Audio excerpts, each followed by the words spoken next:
Hey, welcome back. It's Saturday. A little extra space to slow down, drink your coffee while it's still hot, and just be still. And I'm glad you chose to spend a part of it right here. Whether you stumbled on this video or you've been watching for a while, welcome. Our main scripture for today's video is found in Luke chapter 1, verse 37, and it says in the New Living Translation, "For nothing is impossible with God." Four words that are easy to read but really hard to hold on to when life is pressing in from every side. And that's exactly what we're going to talk about today. What does it actually look like to believe God for the impossible? Because if we're being real, most of us have had a moment where we stopped believing. Maybe it didn't happen all at once.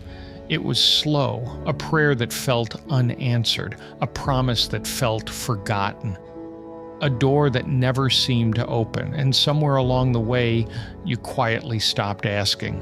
You buried the hope and told yourself to be more realistic. I want to speak to that place today. There's a story in the Bible that doesn't get as much attention as it deserves.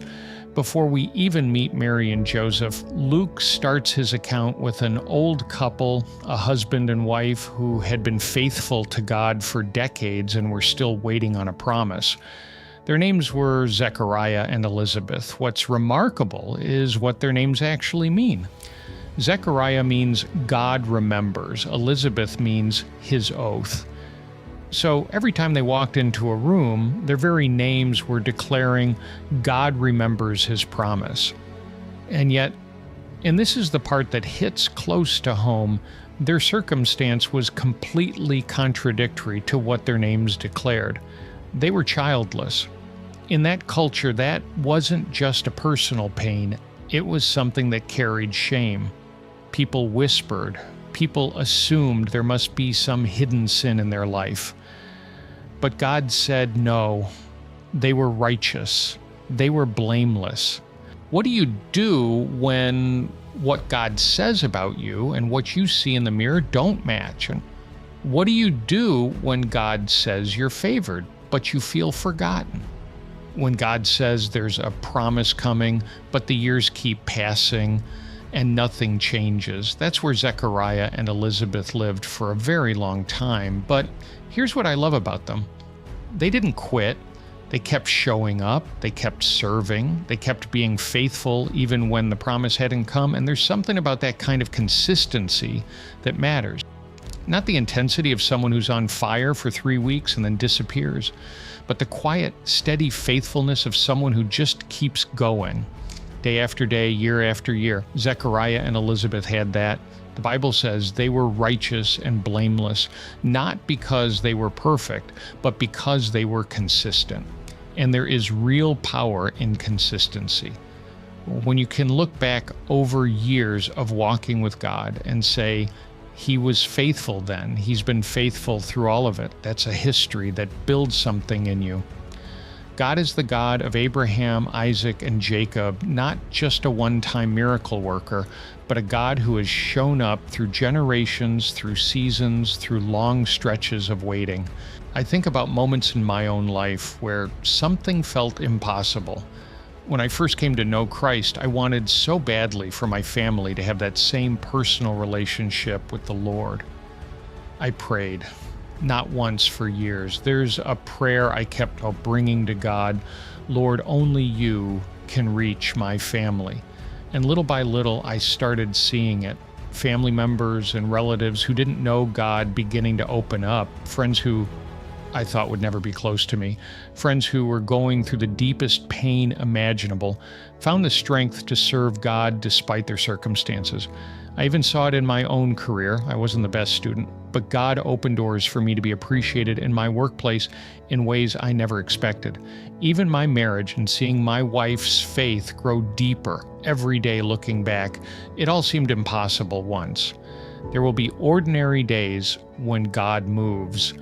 That's something I want you to hold on to. The day the angel showed up to Zechariah was not some special marked day. He got selected to serve in the temple.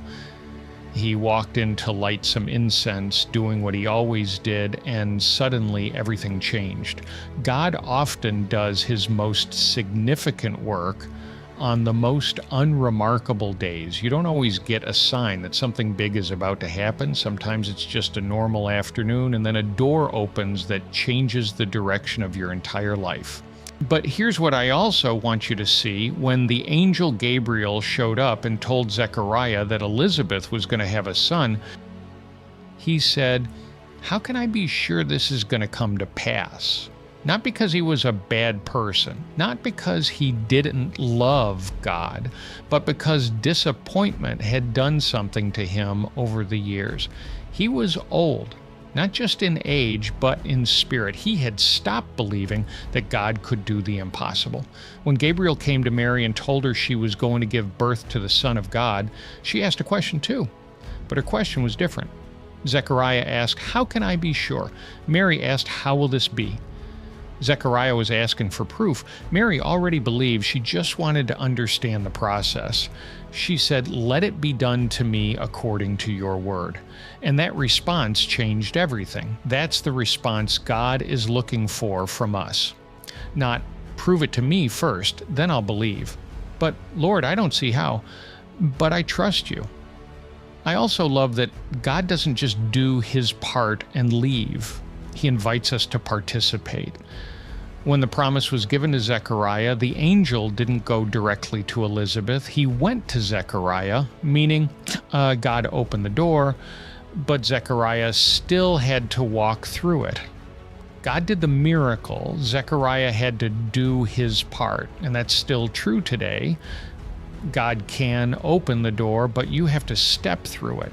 He can provide the opportunity, but you have to show up. He can soften a heart, but you have to have the conversation. There are people still waiting on God when actually God is waiting on them to move. The faith to believe has to be matched with the courage to act. Something else matters too, and this is important. You need people around you who believe. You can't carry impossible faith alone. When Mary and Elizabeth came together, both of them pregnant with promises from God, both of them navigating the whispers of people who didn't understand they had each other, they believed together. And the Bible says when they met, the baby inside Elizabeth leaped. There's something that happens in the atmosphere when believing people come together. Get around people who, when you shared a promise of God over your life, don't try to talk you out of it. People who say, "I believe God can do it," because there will always be a they. People who say, "That's never happened before. That doesn't run in your family. You're too old. It's too late." Don't build your faith on the opinions of people who have given up. Build it on what God has said. At the end of Zechariah's story, after Elizabeth gives birth, the family wants to name the baby after Zechariah. But Elizabeth speaks up. She says, "No, his name is John." When they look to Zechariah for confirmation, he asks for a writing tablet, and he writes, "His name is John." And at that moment, the moment he aligned himself with what God had spoken, his mouth was opened again, and he began to praise God. That's the full circle right there. Zechariah finally did what Mary did. From the beginning, he agreed with God. And when he did, the silence broke. God is not holding out on you. But there's something about agreeing with what he has said out loud with your life, with your choices, that unlocks things. There are still things in my heart that feel impossible. Things I continue to bring to God, trusting that he hasn't forgotten, and looking back at everything he's already done. Family I prayed for, situations that seemed too far gone, moments I didn't think would ever come. I have enough history with God to know that he keeps his word. Not always on our schedule, but he keeps it. A supporting verse for today is found in Jeremiah chapter 32, verse 27, which says in the New International Version, "I am the Lord, the God of all mankind. Is anything too hard for me?" Another one is in Matthew chapter 19, verse 26, where Jesus says, "With man this is impossible, but with God all things are possible." Before we close, I want to invite you into a moment of prayer. Whatever you're carrying today, whatever feels too far gone, too late, or just too big, Bring it. If you're ready, pray with me right now. Heavenly Father, we come before you today with open hands and honest hearts.